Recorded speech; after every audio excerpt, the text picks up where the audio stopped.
Jeshi la Marekani bila shaka ni bora zaidi kuliko jeshi la Venezuela kwa namna zote zitakavyokuwa. Kwa hiyo ukilinganisha jeshi la majini la Marekani ukaangalia ya hilo jeshi la majini kabisa, wacha kwamba ni jeshi la wanamaji, lakini jeshi la majini, lakini ukaangalia wale watu wanaoitwa Delta Force. Delta Force ni kikundi cha makomando ndani ya Marine Marekani ambayo ni jeshi la hatari sana.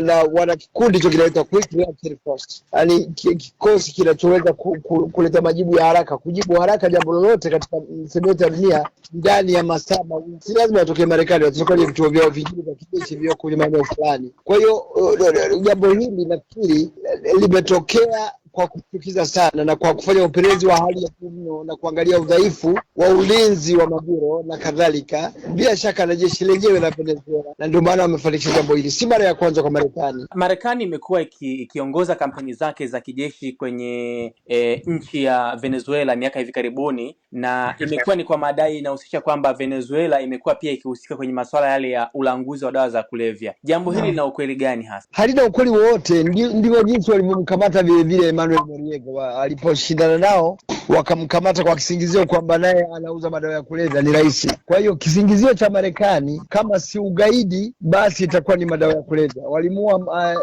madawa ya kulevya au unahusika na ugaidi au na silaha za maangamizi, kama alivyohujumiwa Saddam Hussein, kama alivyoondolewa al-Bashir, yule rais wa Hafez mtoto wake na Hafez al-Assad, kama alivyohujumiwa marehemu Gaddafi na wengine wote ambao Marekani haiwataki. Huwa inawatengenezea mazingira yale maneno ya Kiswahili kwamba ukitaka kumuua mbwa basi mpe jina baya.